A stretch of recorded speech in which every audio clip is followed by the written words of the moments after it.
till I see him in public and pop out in parking lots. Ain't a dog, but I walk up the block and I bite on your ass. You a bitch and you walk a lot. Lighting up all my homies, you spark a lot. You was sipping the type to go spark a thought. God forbid you should go and just get a job. God forbid you should go and just get a job.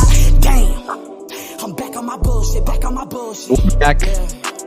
And boy, Another episode of the James Nolan Podcast. I'm coming with noise, coming with noise. We're going to get straight into it. Jets, right off the bat. New York Jets, my New York Jets. Big game this week. Revenge game, I should say, against the New England Patriots, who just ran up the score on us. They basically stomped us out last year to the point where I didn't even want to watch the game last year when the Patriots were playing the Jets. You know, and for Mac Jones to put up the numbers that he did last year as a rookie, it was just insane, and I cannot wait for these new Jets, these baby Jets, whatever you want to call them, but they're here. You know, they're showing you that, you know, this young team, this young core, and it's sustainable too, which is very exciting. It's not like, you know, they're overachieving, obviously, but it's this young core of guys. Like, it's something that's sustainable. And that's what's so exciting for this game, because for so long, the New England Patriots were that. They were so much better than us. And now the tides have changed in the AFC East. The Jets, it's their time now. There's no more Tom Brady. There's no more Josh McDaniels, who's the offensive guru. No, it's Rob Saleh, it's Quentin Williams, it's Sauce Gardner, it's C.J. Mosley, it's DJ Reed. It's these lock-up, one of the best defenses in the NFL. It's the New York Jets. I mean, granted, the Buffalo Bills are the Buffalo Bills, but we're not talking about the Bills. We're talking about the Jets and the Patriots, and the fact that the Jets are finally better than the Patriots. Somehow they're not favored this week. I think the Patriots are still at a 2.5 favorite over the Jets, which is just, it blows my mind. It's something. It really is, because the Patriots, they don't even know who's going to be their starting quarterback. I don't even know. Is it going to be Bailey Zappi? Is it going to be Mac Jones? Did they name their starting quarterback yet? I don't know. But listen, there's a lot going on in New England, and there's not a lot going on in New York. And usually it's the complete opposite. Usually it's the Jets who are having a quarterback dilemma. Mike White, Zach Wilson. Fans want Mike White, but the coaching staff wants Zach. No, it's going on in New England with Bailey Zappi and Mac Jones.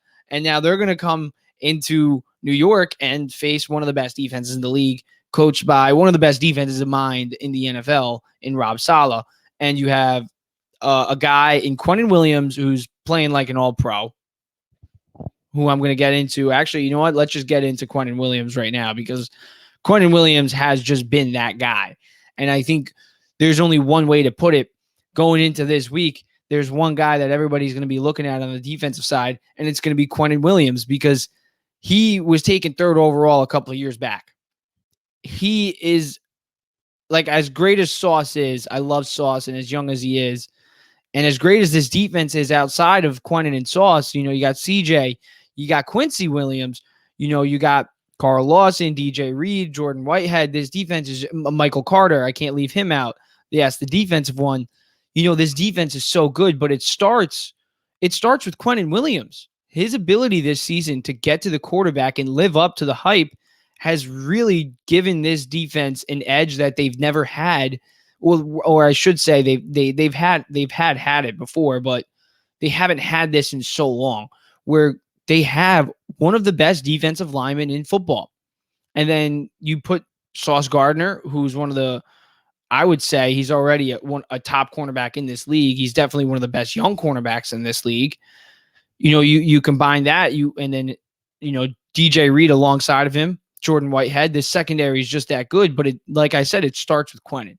Quentin's ability to get to the quarterback and force these bad throws that just allows this great secondary to eat.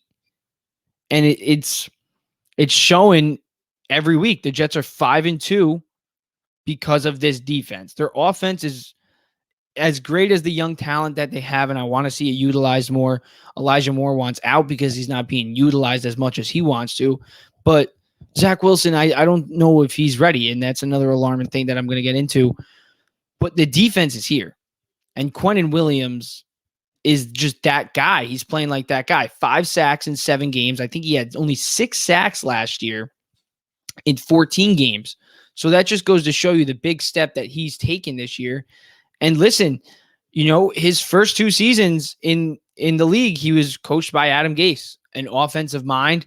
So, and now he finally gets a defensive guy, Rob Saleh, who probably definitely cares a lot more about defense than Adam Gase did.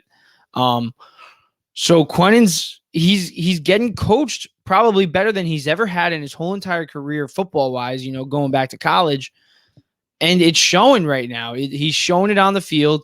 He brings the energy. He's in the backfield. He's giving opposing teams quarterbacks hell right now. And the greatest thing I think of all of the things I just said, I didn't even mention it, but it's greater than all the things I just said, is the fact that Quinnen Williams is only 24 years old. So he's still going to get better, which is the scary thing. And, the fact that I just mentioned before, 5 sacks in 7 games, he only had 6 sacks in 14 last season. He's taking a step forward, and he's playing like an all-pro. He's elite. And the defense runs through Quinnen Williams. As great as Sauce is, as great as C.J. Mosley and Carl Lawson, DJ Reed, Jordan Whitehead, the Jets defense, like I said, they got guys, but it starts with Quinnen being able to force those bad throws and force those bad decisions by the quarterback, by him being able to get to the quarterback, rush the quarterback, and 5 sacks in 7 games as a defensive lineman. That's hard to do. It is. So you got to give credit where credit is due.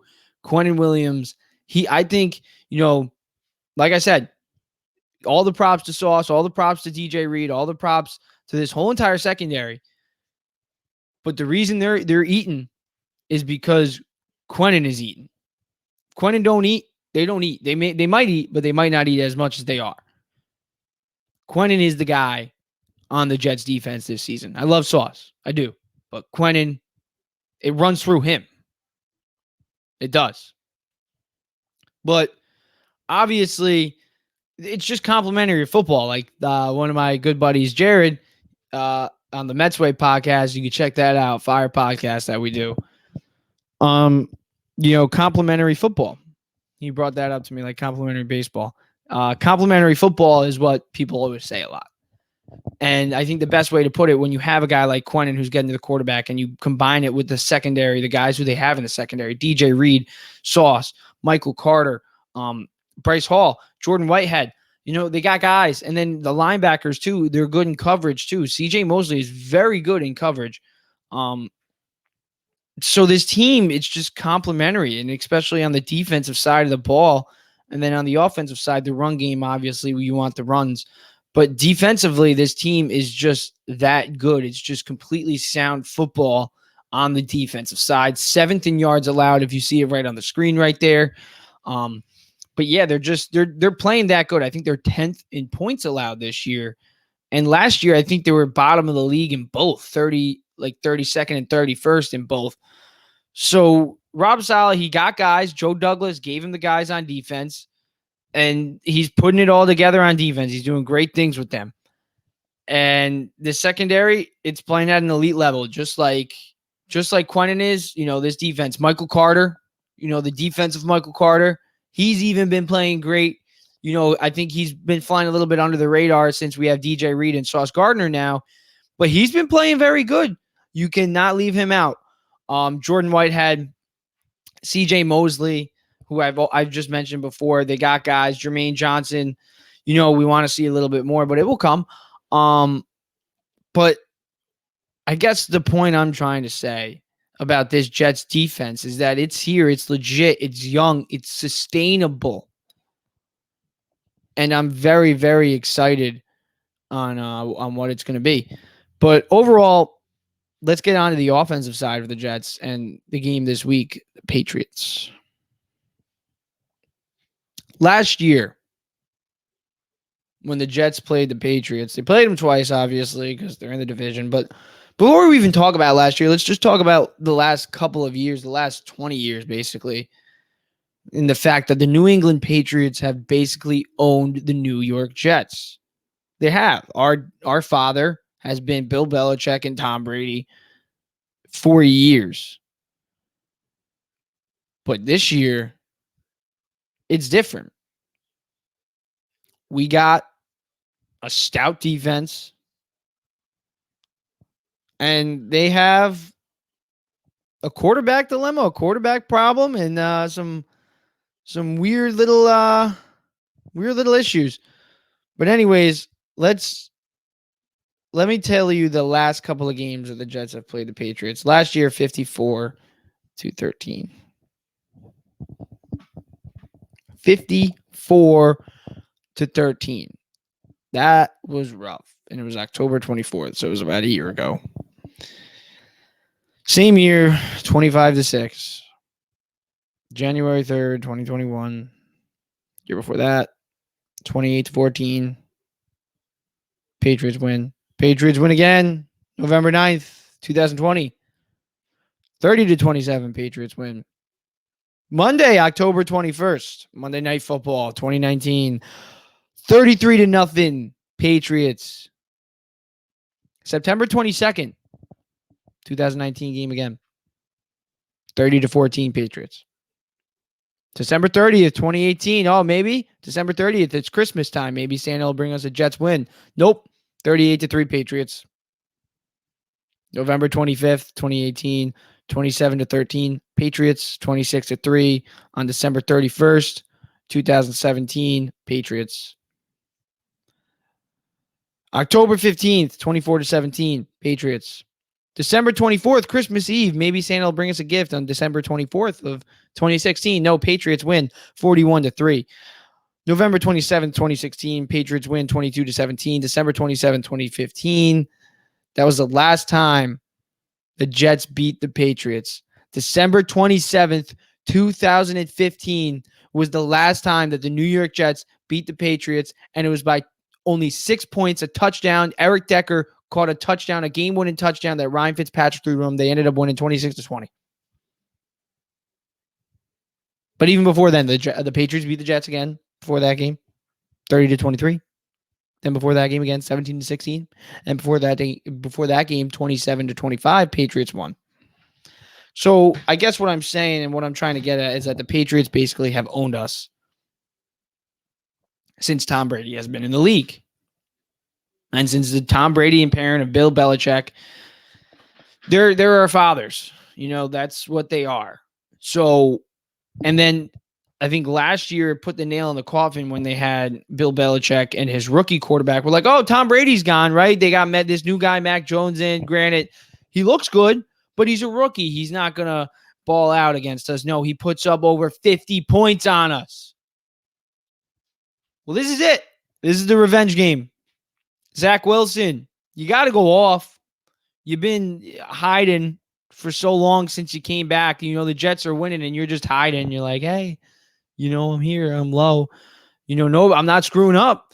That's a good thing. That's a great thing. Well, you're the number 2 overall pick, Zach. Show up this Sunday.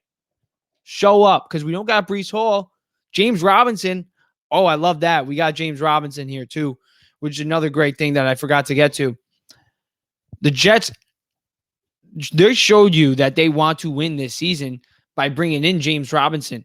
Breece Hall gone. Okay, James Robinson, you're here. You're here right now because you want to know why? They know that Zach's not ready.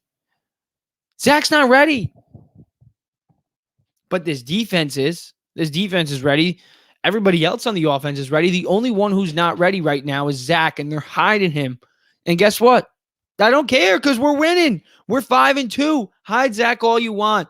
Roll him out of the pocket. Throw sideline passes. Don't throw it over the middle field at all. Win the game on defense. Win the game on defense. Hand the ball off. Pound the ball. Play action. Roll him out in the boot. Avoid sacks. Do what you do, Zach. Just do what you do, and this team will win. But I do got to say, though, you are the number 2 overall pick, though, Zach. So we do got to see some things. We do have to see you not just, okay, it's great. Zach didn't turn the ball over today. It's a great game out of Zach. No, because you want to know why? Trevor Lawrence is out here throwing bombs. Justin Herbert's out here throwing bombs. Joe Burrow. These are top picks. This is what top picks in the league do. So I love it. I love that we're winning games. I just said it before. I love that we're winning games, and I want to continue to see that. I would love to. But at the end of the day, there's a part of me that still wants to see Zach show why he was the number 2 overall pick. You're not a third rounder. You're not a fourth rounder. You're not a fifth rounder. You're the number 2 overall pick. Show me why that we took you number 2 overall. That bomb that you threw to Corey Davis last year against the Tennessee Titans, where is that? Where has that gone? And I know it's only year 2. Granted, it's only year 2, but look at Trevor Lawrence. He was only yes, Trevor Lawrence, number 1 overall pick. Yes, we hyped him up. But at the end of the day, they're both NFL quarterbacks, guys. One went 1, one went 2. Both top 2 picks. Justin Herbert wasn't a number 1 overall, but guess what? He was still a top pick. Joe Burrow, top pick. Balling out. Jalen Hurts, not even a top pick. He was a second rounder. Look at him this year. Balling out. Even Daniel Jones, these guys that I'm mentioning, they're contributing to the wins. Daniel Jones, he's avoiding the sacks. He's putting the Giants in position to win. Zach Wilson's just not screwing up. That's it. He's not managing the game.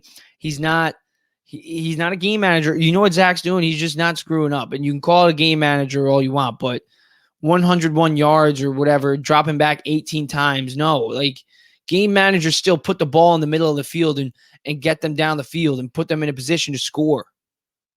Zach's just not doing that. They're just running the ball. Oh shit, they're getting used to us running the ball all the time. Let's throw a check down pass with Zach. That's it.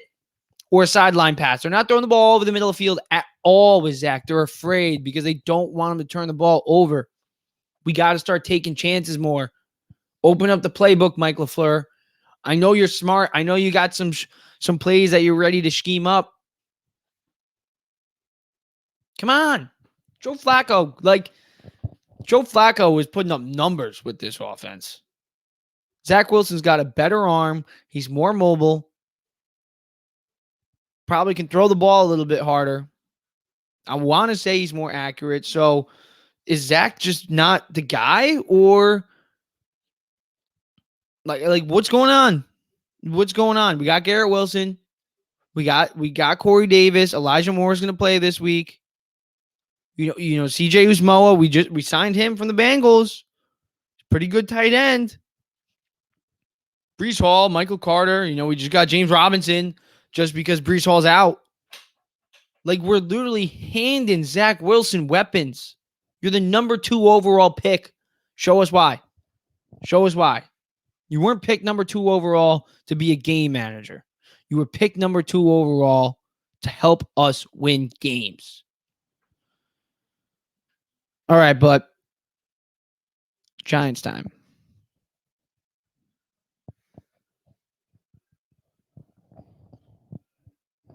See you later. He didn't want to be here. He did not want to be with the New York Giants. And Brian Daboll and Joe Shane basically sent a message.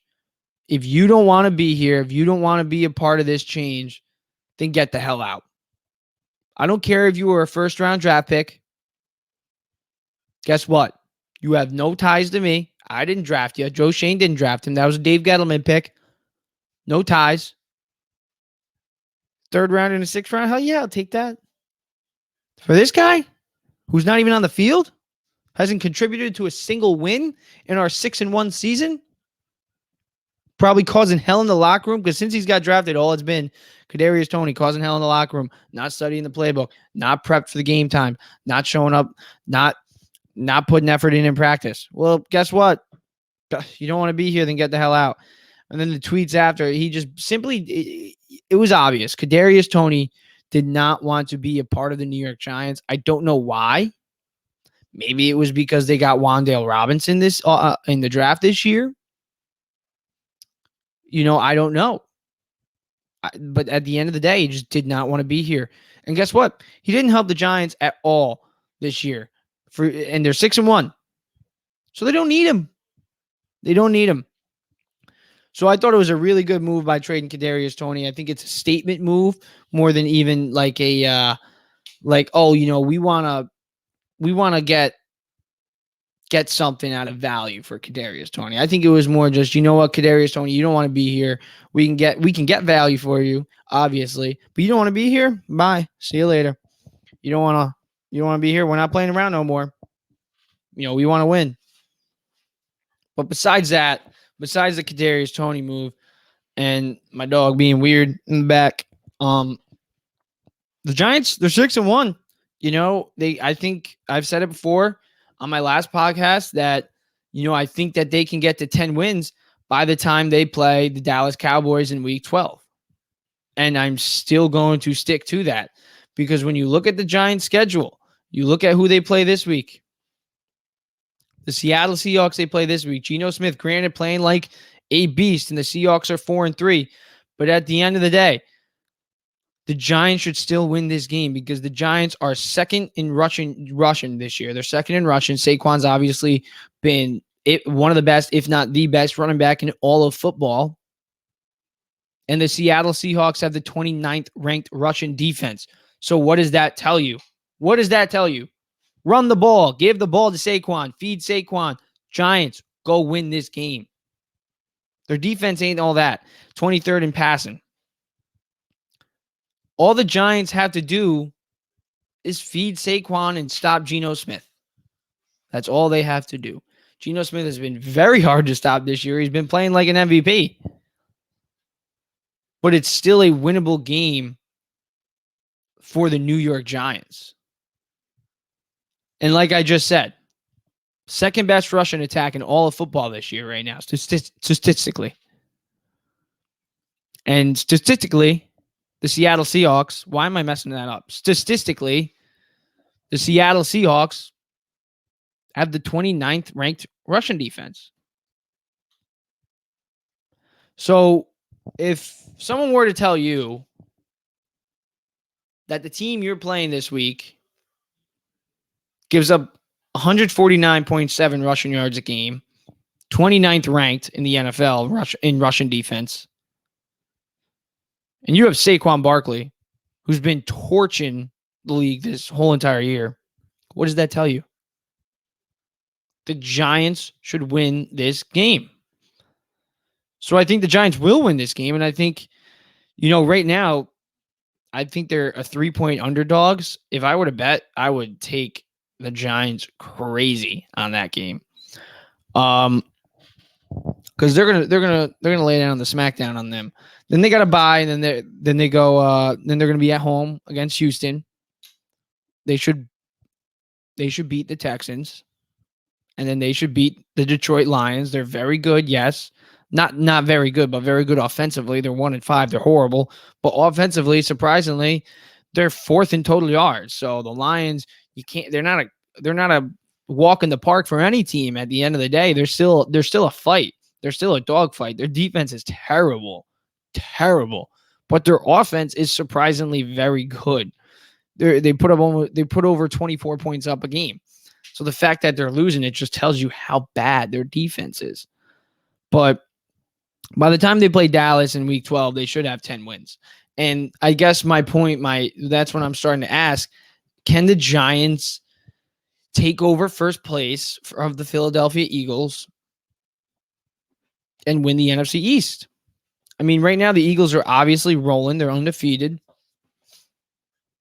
But the Giants, all they have to do is continue to beat the teams that they're better on in their schedule. And then when week 12 comes, you beat Dallas because you have to beat Dallas. They beat you before, so you have to beat them. And then from there on out, then we're talking about a Giants team that could possibly be 11-1. And I know it sounds crazy, but it's seriously, they could be 11-1. If they beat the Cowboys week 12 and they win this week, they have a serious shot of being 11-1 going into week 13 against the Washington Commanders. They win that game, then they would be 12-1. Now, listen, I'm not predicting that the Eagles will be undefeated still by week 14. Because they do have, but listen to this schedule that they have. Steelers, that's a win. Texans, that's a win. Commanders, that's a win. Colts, that's a win. Packers, they should win. Titans, they should win. Week 14, we could be talking about an undefeated Eagles team against a 12-1 New York Giants team. Listen, that's their shot. You got to beat the guys in your division now. You've been beating all the out-of-division games. You got 3 more games, and then the schedule starts to really heat up. Then you get Dallas one more time, and then you get Philadelphia twice. So I hate to say it, because as a Jets fan, I do. I hate to say it. The Giants can win the NFC East this year. And I don't want to hear that it's crazy to even say, because people were saying I was crazy for saying that the Giants would win 10 games. Well, now they're 6-1 by week 7. I know the Eagles are good. I know the Eagles are 6-0. I know they're undefeated. I know Jalen Hurts is playing at an MVP level, and A.J. Brown and Devonta Smith are just that good. Miles Sanders is ridiculous, and their defense is also amazing, and they're well coached. But at the end of the day, Saquon Barkley, best running back. I mean, I'm not going to say best running back in football, but one of the best, if not the best running back in football. Daniel Jones is not screwing up. He's playing very well. They have one of the best head coaches in the league right now, Brian Daboll. And their defense is 7th in the league in total yards allowed. So, I don't know. The Giants have a shot. They do. And I don't know. I guess what I'm going to wrap up with the Giants is, not wrap up, I'm going to get into Danny Jones extension, but what I'm going to wrap up is, if the Giants seriously want to go for it this year, since they're 6-1 this year, and then even if they improve their roster after this year, do you really think they're going to be 6-1 at week 7 at any point in the next coming of the 5 years? 6-1 is very hard to do in the NFL. The Giants are 6-1 right now. Some people say they shouldn't be, but guess what? They are. They are 6-1. Trade deadline's coming up. Maybe you go for it. Maybe you trade for DJ Moore to help out Daniel Jones in the offense, because you don't have that many wide receivers. Kadarius Toney obviously didn't contribute at all. Couldn't even get on the field because he was just causing that many problems in the locker room. I don't know what was going on. Wan'Dale Robinson, he looks pretty good. But we're going to trust a rookie wide receiver to take over the number 1 spot and help a 6-1 team into path to first place? Or are we going to call the Carolina Panthers about DJ Moore, or the Denver Broncos about Jerry Jeudy? These guys have the potential to help you win. Go get a guy that can help you win, because there's not many years after this year where the Giants will be 6-1 in week 7. It won't. It's very hard to win in the NFL. It is. Go get a guy. Go improve this roster right now. Make a move. You moved Kadarius Toney. You acquired assets. Now use some assets that you have compiled all together, because you have those assets and a lot more, and make a trade for a player that can help this 6-1 team not just go for a playoff run, but win in the playoffs. So that's what I'm trying to get at with the Giants. Go for it, because there's not many other times that they're going to be 6-1 again at this point in the season.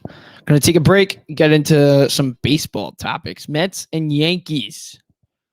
We'll start off with the Yankees, and then we'll get into the Mets next.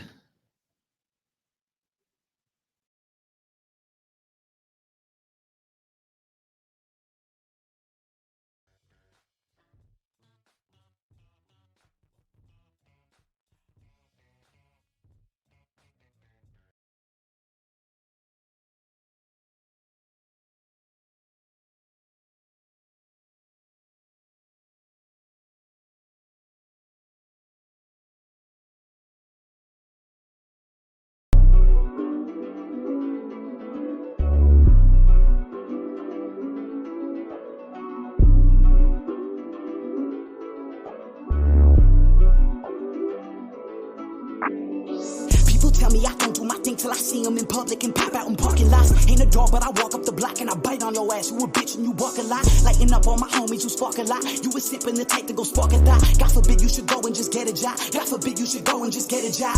Damn, I'm back on my bullshit, back on my bullshit. Yeah. And boy, I got full clips, boy, I got full clips. I'm coming with noise, coming with noise. Ay. You bitches can't do this, bitches can't do this. I was born in a place full of suicide. Started rapping, was hated and scrutinized. Started siphoning and then took a scuba dive. Now I'm writing, I'm hoping to stay alive. Not for nothing, it's fucking like Shangri-La. I be bugging on bangers, it's do or die. Not for real, I'm in danger, you not surprised. I'd be dead if I didn't have all my guys. How you switch up on all of your homies, that shit is baloney. I do not condone it. Graduated, I don't need diplomas. All I need is a lime and Corona. Different time and no, I'm in the zone. Every time that I rhyme, it's a home. On some shit, this is song for the loners. When I black, I just go in the coma. Every time that I got taken down, I just rose from the ground like I'm Derek in paint. Found my calling, there's no time to wait. Let's get into it. Little New York Yankees talk. I think the biggest question after that, the sweep, that's what I'll call it, after the sweep, is after, Aaron Judge getting booed and all that and all the comments and all the speculation of, well, do stars still want to be in pinstripes? Because it used to be a thing of value. Garrett Cole wanted to be in pinstripes. Derek Jeter valued being in pinstripes. It doesn't seem like Aaron Judge values the pinstripes. Because there's some franchises that are just so valuable that when you grow up, it's like, imagine playing for the Yankees. Imagine playing for the Green Bay Packers or the New England Patriots. Or imagine playing for the LA Lakers or the New York Knicks. Well, it's the same thing. Imagine playing for the New York Yankees. Imagine playing for Barcelona. Like that's what we're talking about. Imagine playing in hockey terms. Imagine playing for the Rangers, because the Rangers are a pretty good franchise. I don't know. I'm not a big hockey guy.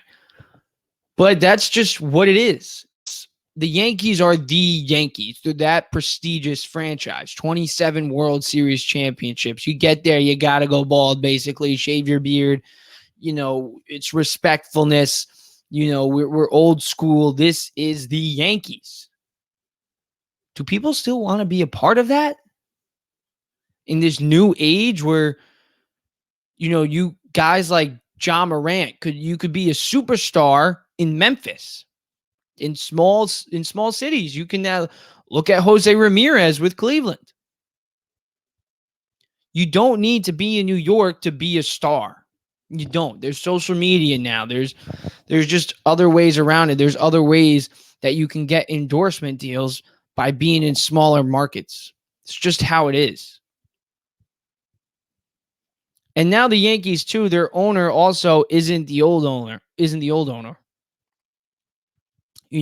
not his dad. He doesn't want to spend as much. Let's just be real. It is what it is. And then also Brian Cashman, who you're bringing back, does he want stars also?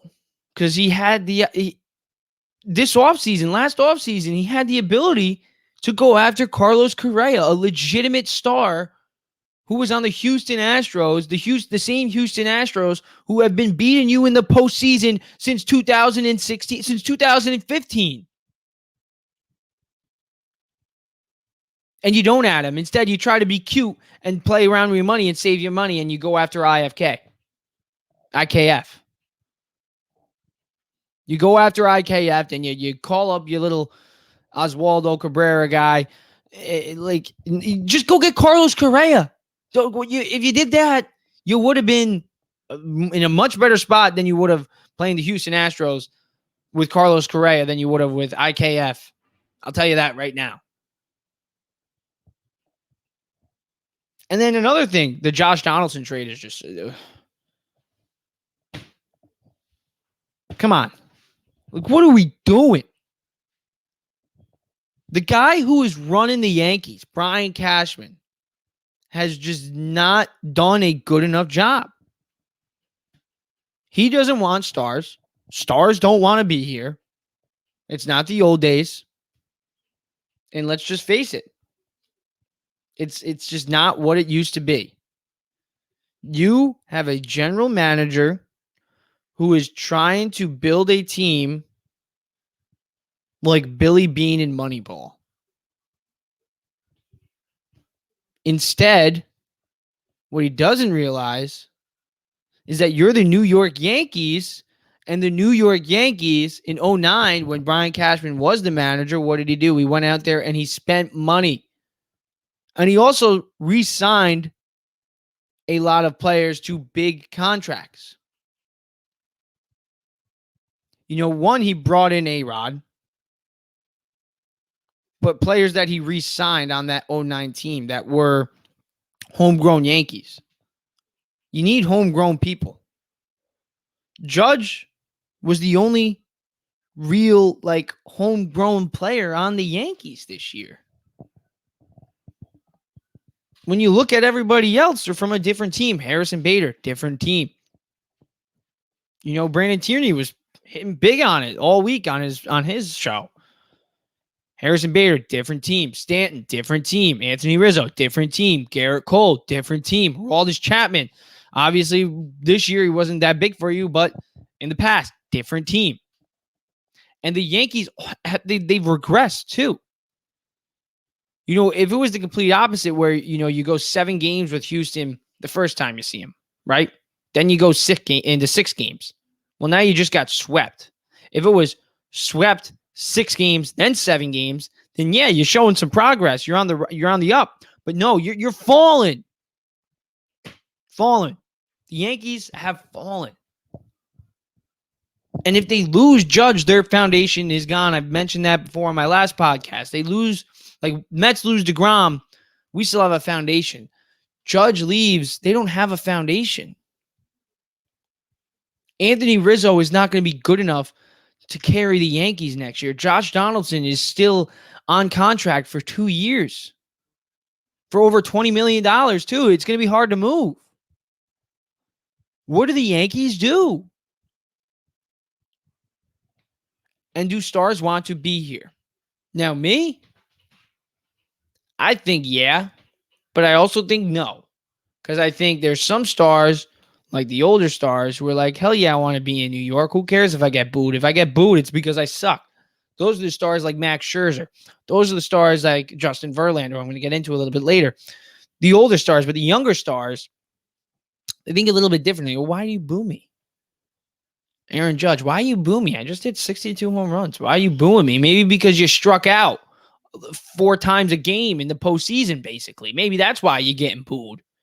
We're not booing you. We're booing your performance. The New York Mets, we booed Max Scherzer after his performance. Were we booing Max Scherzer? No, we still love Max Scherzer, and we can't wait to see him pitch next season. But he sucked in that game against the San Diego Padres, and he sucked against the Atlanta Braves. So we would have booed him in Atlanta if New York was there. If that game was in New York, we would have booed him. And we booed him when he played San Diego, and he got shelled because guess what? He sucked. And even after the game, he said, "Oh yeah, I got booed because I sucked." Players got to realize that we're not booing the player, we're booing the performance. There's some players that do get booed for just being the player that they are. Julius Randle. Knicks fans, even literally, there would be times you would go to a Knicks game and people would be like, I cannot wait to boo Julius Randle tonight. Do you think Yankee fans are thinking, I cannot wait to boo Aaron Judge tonight? I cannot wait to do that. No, they're not. They're not. So all this booing crap about, people don't want to be in New York because the Yankees fans, they're too hard on their players. It's all a bunch of bullshit. It's what it is. So even myself, I'm saying that because at the end of the day, yes, you can be a star anywhere in the world. But do you think a couple of fans booing you because you had a bad performance is the reason you don't want to be somewhere. I don't think that. No, I don't. If Aaron Judge leaves New York, it's not because of the fans. It's because he wasn't offered more money than wherever he went. That's the only reason Aaron Judge will leave the Yankees. But let's get into that. How much money do you have to throw at Aaron Judge to bring him back if you're the Yankees? Me, I think a lot of money. I'm obviously a lot of money. I'm thinking in the realm of 250 plus million, maybe. I don't know. I'm thinking he wants 40 plus million. And I'm thinking 70 years, 40 times 7, 280 mil. I'd give him 7 years, 280 mil. 7 years, 280 mil. Boom, right there. If you don't accept that and he walks away and he gets a higher offer, then I don't know who's paying him more than that. That's a lot of money, especially for a position player. Because Max Scherzer, he's got $43, $42 million, whatever he's got, but it's over 3. He got it over 3 years. That's 7 years of 40 plus mil. So 7 years, 280 mil. That's what I'm projecting in the realm of Aaron Judge's contract, because I think a lot of teams are going to be hesitant to give him that 10-year deal because he is 30 and they don't want him until he's 40. So that's why you lower the years, but you raise the money a bit. But Aaron Judge, I think in regarding Aaron Judge and the Yankees, because the biggest question I think this offseason is, will Aaron Judge return to the New York Yankees? I think he will if they show him the money. It's that plain and simple. If Steinbrenner wants to win next season, because let's be real, if Aaron Judge was not on this team this year, the Yankees are nowhere. They're not even competitive, I don't think. Their best player would be Anthony Rizzo and a 220 Giancarlo Stanton. And then Josh Donaldson. So, and half the reason Rizzo and Stanton, like Rizzo, he was able to get on base at least. And the reason he's able to get on base is because he's protected by Judge in the lineup. So you take Judge off the Yankees, and the Yankees are basically nothing. So that's why I think the Yankees, it's a must to re-sign Aaron Judge this offseason. And not only that, because they don't have homegrown talent. They don't. Every player on their roster basically this year was not from their own system. All the guys from the years past, Gary Sanchez, Greg Bird, Tanaka. Remember all these guys that were homegrown Yankees playing the Astros when you're fighting the Houston Astros in a 6 and 7 game series? Yeah, well, they're gone. And now you're getting swept.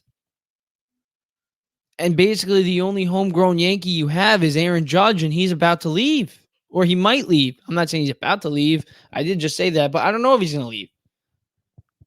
But he really was the only homegrown Yankee. So even if you do bring him back, I guess what I'm trying to say is you got to develop more.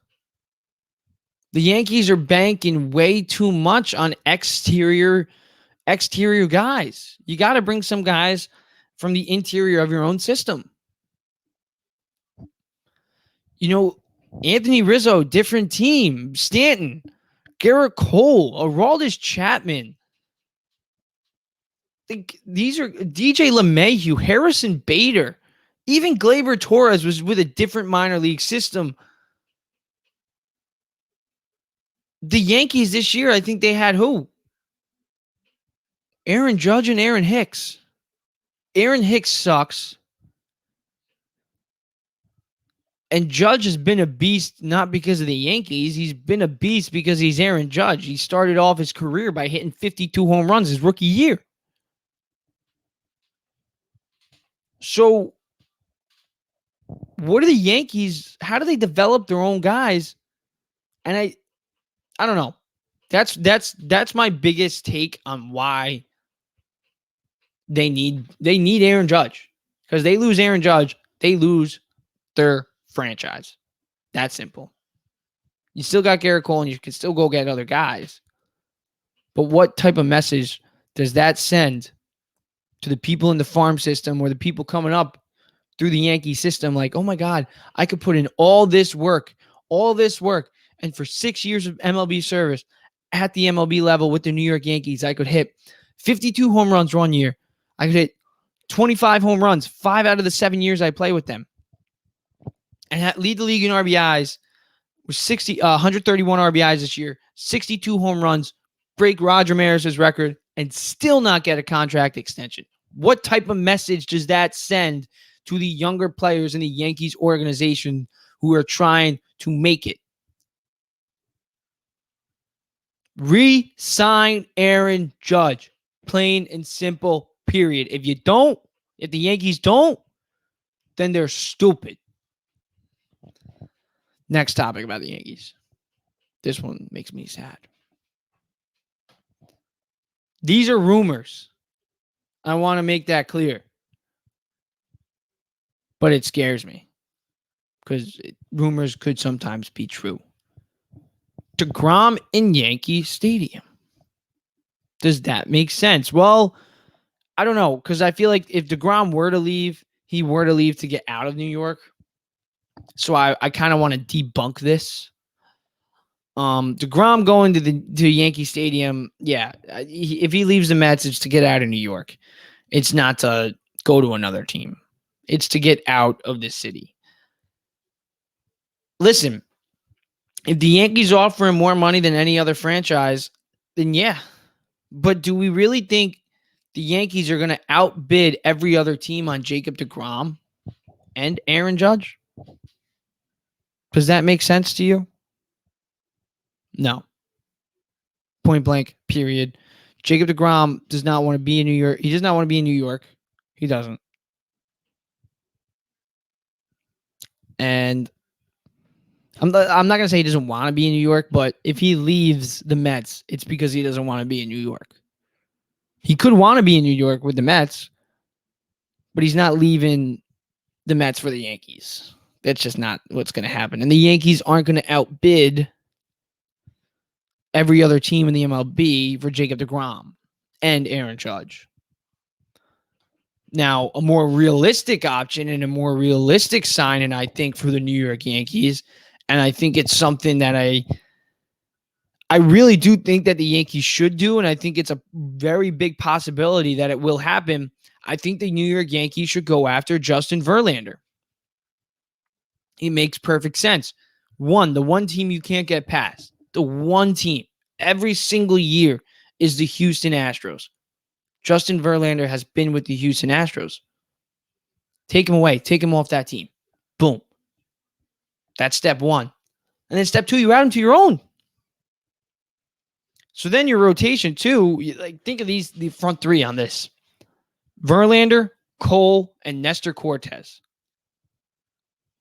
You could get anybody to start the next two games. I'm not anybody, but I guess what I'm trying to say is Verlander adds star power to this rotation. It makes this rotation legitimately one of the top rotations, one of the best rotations in baseball. They already were that because they just were pitching that good. Nestor Cortez, Tyone, they were having, even when Montgomery was with the Yankees, they were pitching very good. But now imagine you had Justin Verlander. And Verlander's also, he's got that it factor. And what do Yankees love? The it factor. How did the Yankees win in 2009? They went out there and they bought. Go buy. Go spend some money this offseason. Go get Justin Verlander. Go get Carlos Correa. But I think the number one free agent, besides Aaron Judge, that the Yankees should be focused on is Justin Verlander. Because every season it's pitching. And this year, for the first year, pitching honestly wasn't a big problem. The bullpen was. But the starting pitching wasn't. Keep it that. Keep it that way. And how do you keep it that way? Well, you steal one from the other team that always beats you. And he's one of the best pitchers in baseball. He's been one of the best pitchers in baseball his whole entire career. Verlander and Cole, pair him back up. Pair them back up. Verlander and Cole were fighting each other for a Cy Young when they were pitching against each other. There's sometimes like another great pitcher in a rotation makes another great pitcher better. And that's what happened in Houston. I mean, Garrett Cole could have had a lot of more spider tack than he did with the Yankees. But I don't know. Just go get Verlander because it makes sense. He adds star power to your rotation. He locks up the rotation for you. And yes, you need offense, 100%. You need more guys in that lineup. But at the end of the day, great pitching wins you games. It does. And another thing, he was on the Astros, the team that has always beat you. Go get Justin Verlander. Go get him.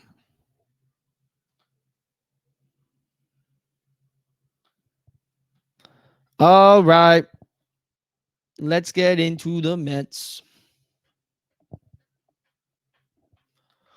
Is Brandon Nimmo going to leave the New York Mets for $120 million?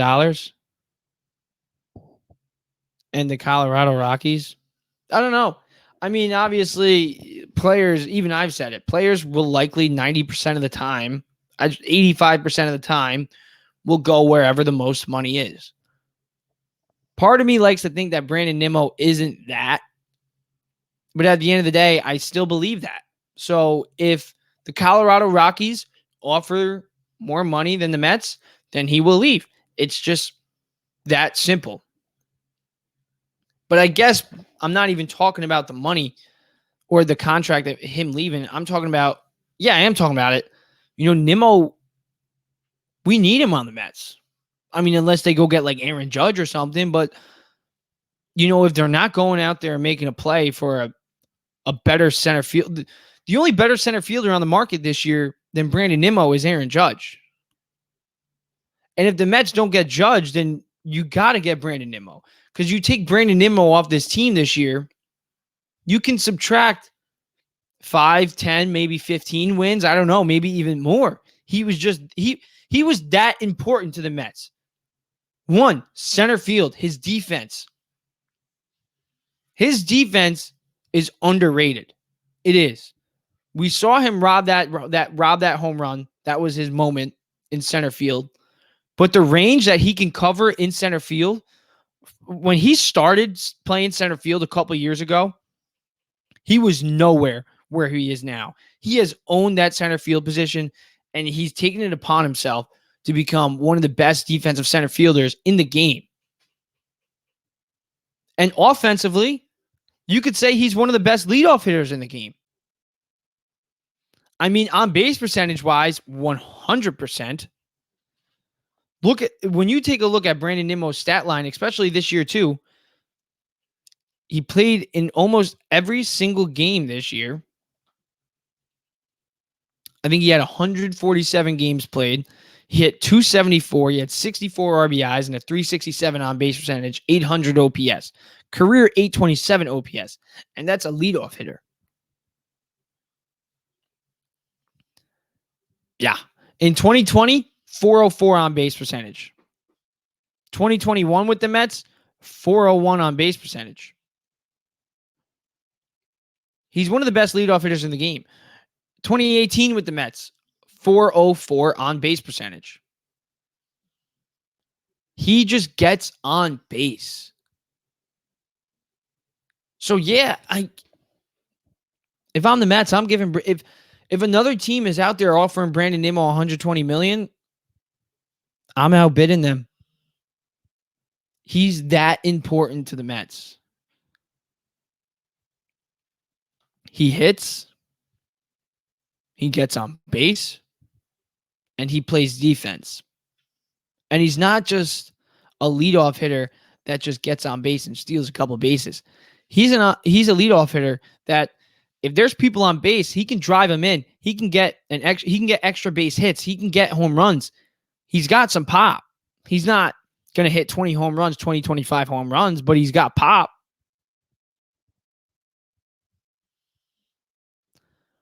So if I'm the Mets, I'm making Brandon Nimmo. Honestly, I'm making Brandon Nimmo my top priority over Edwin Diaz and Jacob deGrom. Because he was that important to the Mets' 100 wins this year. You could take deGrom off the Mets this year and they're still a 100-win team. Diaz, maybe not, but deGrom, yeah. But if you take off Diaz of this team, if you take Diaz off this team, they lose a couple more games, obviously, but you take Nimmo off this team, they lose a lot more games. So, Mets, go bring back Brandon Nimmo. Don't let him go to another place, unless you're bringing another guy that we're going to get into later.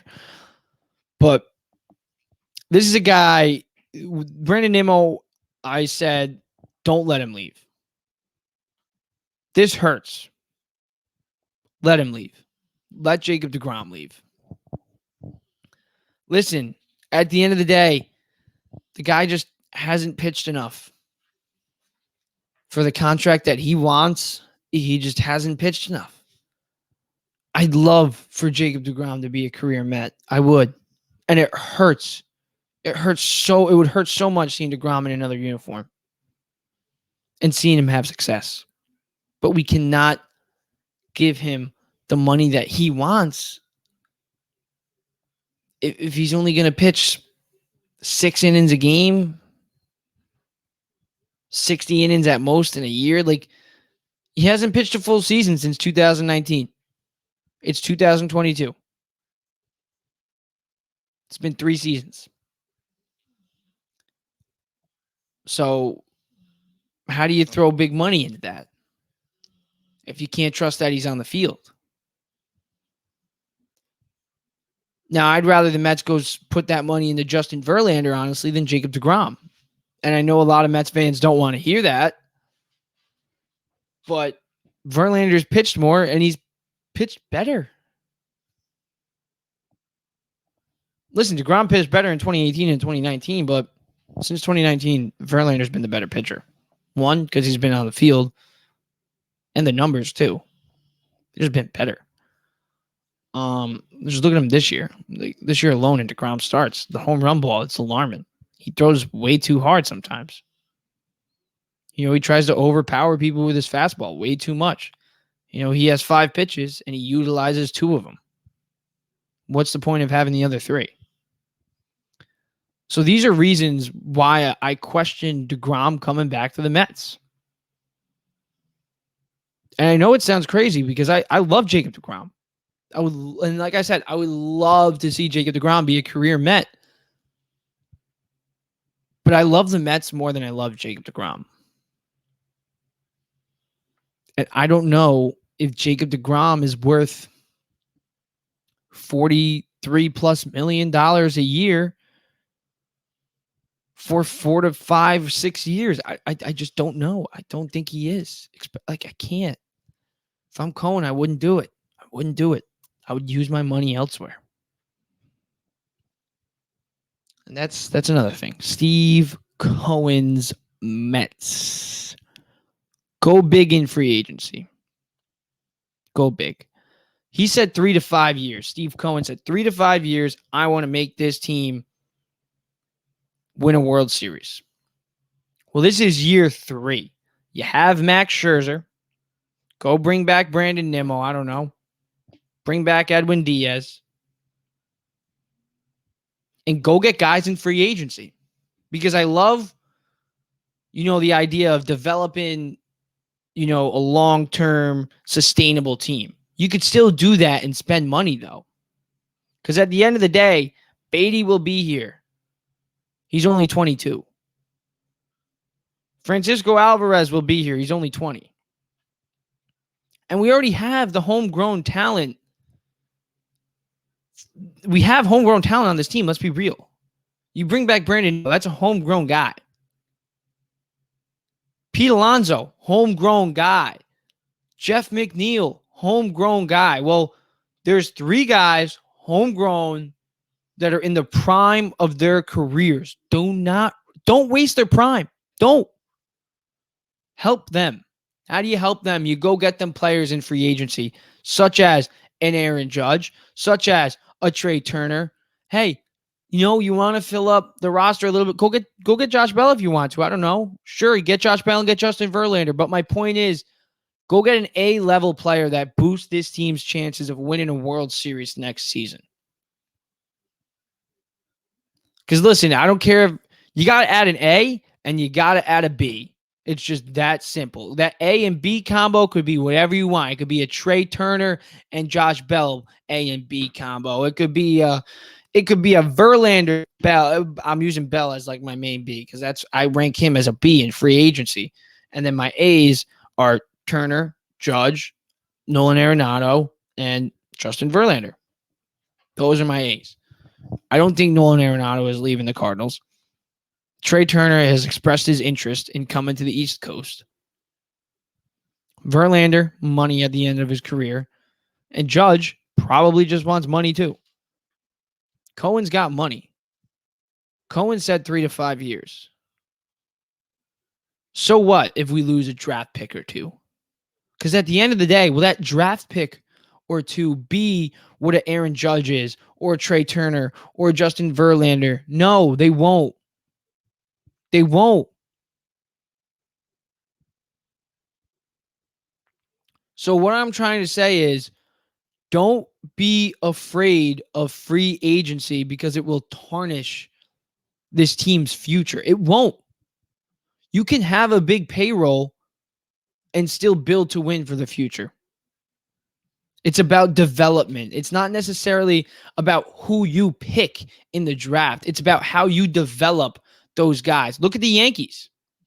Look at the Yankees. They've had numerous draft picks. They've talked about how many people that they select in their farm system. Yeah, well, how many get to on the field? How many people? When does that ever translate to the MLB? You want to know why? Because they don't develop them the right way. The only one that's really been developed was Aaron Judge, and he wasn't even really developed. He hit 52 home runs in his start.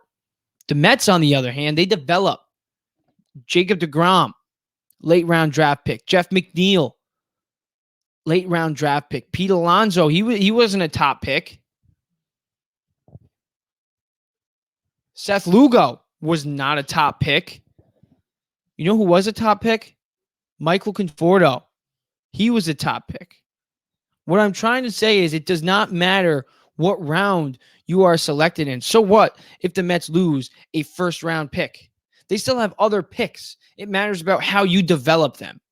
We're trying to win at the MLB level. We're not trying to build a jolly old farm system. No, we're trying to build a team that can win a World Series. How do you win a World Series? You go out there and you get the best players. Who are the best players this year? Judge, Turner, Verlander. I could keep naming. I don't want to list off a ranking right now, but those are the top three. And then outside of those, Arenado, he might not leave the Cardinals, but money will entice him. So guess what? Just go. Don't be afraid to spend money because it will hurt us in the future. And don't be afraid to spend money also because of the team's past. I get Jason Bay. Horrible signing. But guess what? We just got Jason Bay. It was Jason Bay, and that's it. When we signed Jason Bay, we didn't have a Francisco Lindor, a Pete Alonso, a Jeff McNeil, a Max Scherzer. We didn't have those guys around him. Same thing with Johan Santana. When we signed Johan Santana, it was like, oh, yeah, we signed Johan Santana. Well, the Wilpons signed Johan Santana to sell tickets, not to win a World Series. That's the difference. The Mets, the new Mets, when they sign a player, they will sign a player to win, not to sell tickets and bring people to the field because a certain player is now on the team. No, they want to get multiple players like that because multiple players like that help you win. So let's say the Mets go out there and they sign Trey Turner. People will compare it to when they signed Jason Bay or when they gave Cespedes the money. But here's the difference. Trey Turner is better than Cespedes. Trey Turner is better than Jason Bay. Just that plain and simple.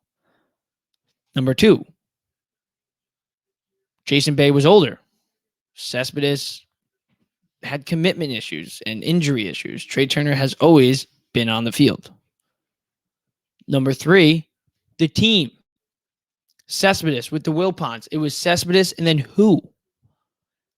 Like David Wright was retiring. They had Conforto, who we were hoping, but Travis d'Arnaud, who was hurt. Outside of Cespedes, we let Daniel Murphy walk. So my point is, the Wilpons would spend money on one guy, and that's it. Steve Cohen's Mets, they'll spend money on a guy, and they won't be afraid to spend money on another guy.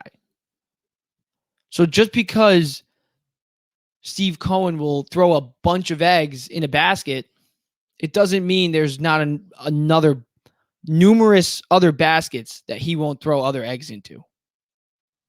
Because for some owners, there's one basket, and they will throw all their eggs into that one basket.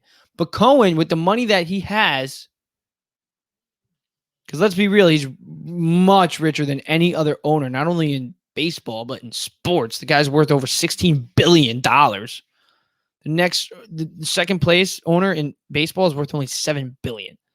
It was over $9 billion. So what I'm saying is, most owners, there's one basket and they'll throw all the eggs in one basket. Cohen, there's that basket. He'll throw all his eggs in one. He'll throw a bunch of eggs there, but he still has another bunch of eggs left over that he can throw into other baskets. So don't be afraid if Cohen goes out there and starts talking to the big name free agents, because that's what helps us win. And let's get into it. Aaron Judge to the Mets. Should we do it? Should the Mets go after Aaron Judge? The rumors, they're spurring out. They're going all over.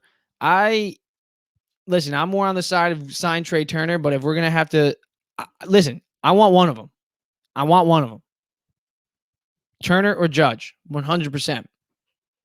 If we get Judge, I'd love it, 100%.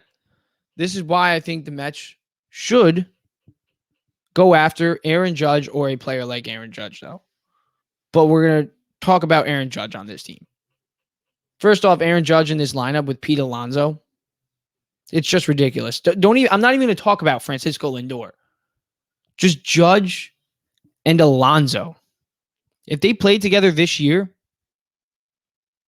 they would have over 100 home runs combined, 102 in total. 262 total RBIs between the two of them. Just imagine that. Alonso and Judge. We've always compared the two for years, and then Judge kind of took it over like, oh yeah, Judge is just Judge. Pete Alonso's still great, but Judge is Judge. Now we pair him up. Oh, and we got Lindor. Yeah. Oh, and Starlin Marte? See, that's the difference that I'm talking about. The old Mets, you had Jason Bay to a lineup of no names with Ike Davis. You sign Aaron Judge, you add him to a lineup that has Pete Alonso, Francisco Lindor, Starlin Marte. It's going to have Brett Beatty. It has Eduardo Escobar. This Mets team has guys. Are they one player away? Like this isn't basketball. They're not one player away. But Aaron Judge substantially increases their chances of winning a World Series. He does. It's that plain and simple.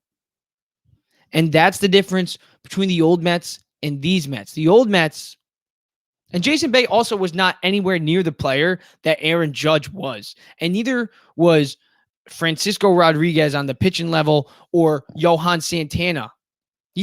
Aaron Judge just broke the record for the most home runs hit by a major league player that didn't use steroids. 60. When was the last time somebody hit 62 home runs? When was the last time somebody hit 62 home runs besides Aaron Judge? Oh, well, yeah. That's right. Since they used steroids, that was the last time. And he hit 52 home runs in his rookie year. Aaron Judge has played 7 seasons in the MLB. 5 out of those 7 seasons, he's hit 25 or more home runs. And the 2 years he didn't was 2020 which was a shortened season, and then 2016, in which he didn't even qualify as for a rookie because he only had 98 plate appearances. He got called up at the end of the year.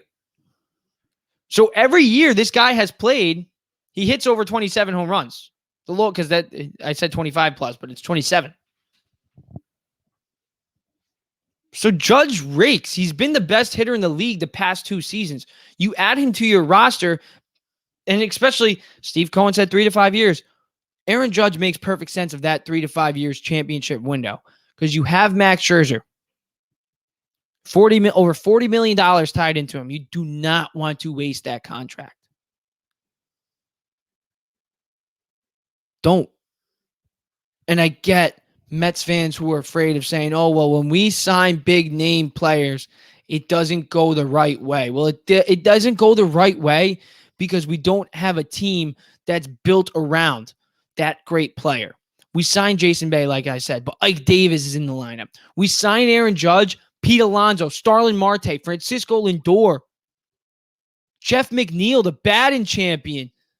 Think of those as that. Think of that top 5 in the lineup. Think of that top 5 in the lineup. I don't know who leads off. Probably Marte. Probably go Marte, Lindor, Judge, Alonso, McNeil. Who wants to pitch against that lineup? Who? And you literally just take out one guy. One guy. And even if you bring back Brandon Nimmo, that's great. That's even better. That's 6 guys. Go get Aaron Judge. I would love it. And the postseason thing, let me debunk that. I totally see the playoff stats scare some away from the Aaron Judge signing. But let me tell you this. Mookie Betts, when he was with the Boston Red Sox, his first 3 playoff appearances were with the Boston Red Sox. He had 227 and had 4 RBIs in those 3 postseason appearances. Bryce Harper with the Washington Nationals, in his first 4 postseasons, he hit 211 and only had 10 RBIs.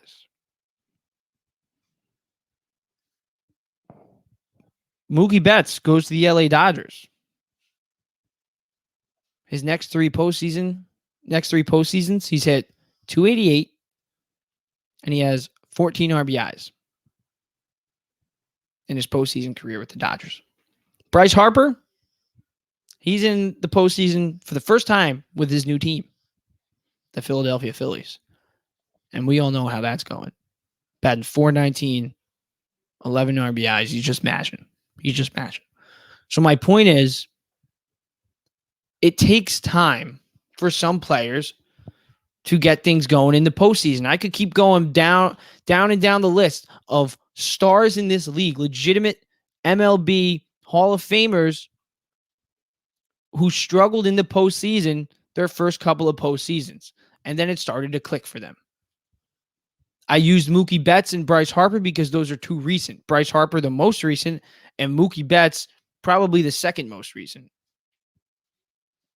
But anyways, those 2 guys struggled just like Judge struggled in the postseason at some point in their career. It happens. You struggle in the postseason. It's going to happen. But I'd still 100% any day of the week would still rather have Aaron Judge in my lineup in the postseason over anybody else in the MLB. You want to know why? Because Aaron Judge is just that good. And sometimes you have to listen. In the regular season, he's a beast. It will translate over to the postseason. It will. Listen, is the Mets offseason a failure if they don't get Aaron Judge? No. But if the Mets don't get Trey Turner and they seriously think they can make a play for Aaron Judge, I would not be against it at all. I would love it. And I think it could seriously happen, considering the need for a power bat, behind Pete Alonso. Let's be real. This year it sucked seeing Daniel Vogelback trying to protect him. We were so desperate we had to move Jeff McNeil into the 5 spot at times. He needs protection. Who better to add to that lineup to protect him than the best power hitter in the game, the best hitter in the game the last 2 seasons? That's where I'll end.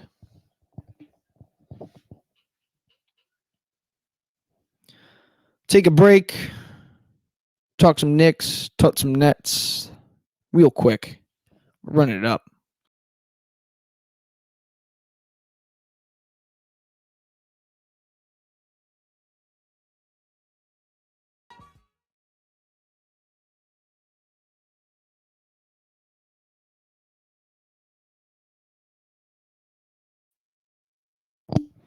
I got stuff to do today, actually. But make sure you like and subscribe to the channel. Because, yeah. And thanks for watching this whole entire episode. Talked to Aaron Judge, a lot of Aaron Judge. Talked a lot of New York baseball, a lot of New York football. And I got to get a basketball podcast in. I will. I will talk some Brooklyn Nets, maybe even this weekend. I will talk my New York Knicks. Me and Kramer, we're going to get the Knicks HQ podcast back going up with our own channel. So we're going to be doing that. Signing off. Deuces.